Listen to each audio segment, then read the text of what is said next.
ఈ రకంగా ఈ శ్రీచక్రము అనేది ఈ ప్రస్తారాలన్నీ కూడా విభజించబడి ఉంటాయి. భూప్రస్తారం 2 రకాలుగా, అంటే ఊర్ధ్వ భూప్రస్తారము, పాతాళ భూప్రస్తారము. మేరు ప్రస్తారం 2 రకాలుగా, పూర్ణమేరు, అర్ధమేరువు. కైలాస ప్రస్తారం 2 రకాలుగా, పూర్ణ కైలాసము, అర్ధ కైలాసము. ఇలా మొత్తం 6 రకాలైనటువంటి శ్రీచక్రాలు, దీని యొక్క ఈ ప్రస్తారాలు అంటే వాటి యొక్క ఆకారంలో ఇన్ని రకాలుగా ఈ మార్పులు అనేవి మనకి దొరుకుతూ ఉన్నాయి. అయితే ఇవే కాకుండా మనకి భూప్రస్తారంలోకి వచ్చేప్పటికి 12 దళములు ఉన్నటువంటి ఒక శ్రీచక్రం అనేది ఒకటి గీసి పట్టుకొచ్చారు. ఏమిటయ్యా ఇందులో 12 దళాలు అంటే ద్వాదశాదిత్యులకు ప్రతీక అన్నారు. అది ఒక ఆవరణ వేశారు కొత్తగా.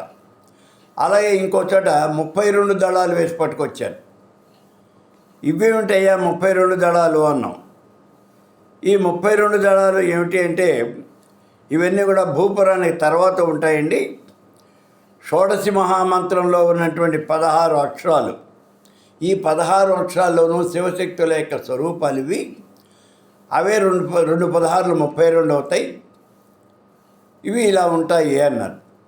కానీ ఇది శాస్త్రబద్ధమైనటువంటిది కాదు. ఇవి ఎక్కువ ప్రచారంలో కూడా లేవు. నేను చూశాను ఈ చక్రాలని, నా దగ్గర కూడా వచ్చినాయి. ఇవేమి మనం లెక్కించవలసిన ఇది లేదు. ఇక మేరు ప్రస్తారంలో ఊర్ధ్వదళము, అధోదళము అని ఉన్నాయి. ఊర్ధ్వదళము అంటే ఆ దళాలు ఇలా పైకి ఉంటాయి. అధోదళము అంటే దళాలు ఇలా కిందికి చూస్తూ ఉంటాయి. దళాలు కిందికి ఉండేటటువంటి దానికి పైకి ఉండేదానికి తేడా ఏమిటి అంటే, మానవుడు ధ్యానంలో కూర్చున్నప్పుడు అతని దృష్టి అంతా జ్ఞానం మీద ఉంటుంది. అప్పుడు ఈ షట్చక్రాల్లో ఉన్న దళాలు పైకి లేస్తాయి. దానికి ప్రతీకగా ఈ ఊర్ధ్వదళం ఉన్నది అని అంటారు. అలాగే మరి కిందికి ఎందుకు ఉన్నాయండి దళాలు? లౌకికమైన ప్రపంచంలో మానవుడు తిరుగుతూ ఉన్నప్పుడు అతడికి అరిషడ్ వర్గాలన్నీ కూడా అతన్ని ఆవరించి ఉంటాయి. అప్పుడు ఆ దళాలు కిందికి వైపు చూస్తూ ఉంటాయి. అందుకని దళాలు కిందకు ఉంటాయి అంటారు.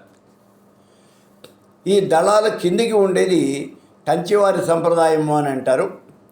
మరి పైకి ఉండేది అది కేవలము జ్ఞానప్రదం. అటువంటి చక్రాలు అసలు చాలా తక్కువగా ఉన్నాయి దేశంలో.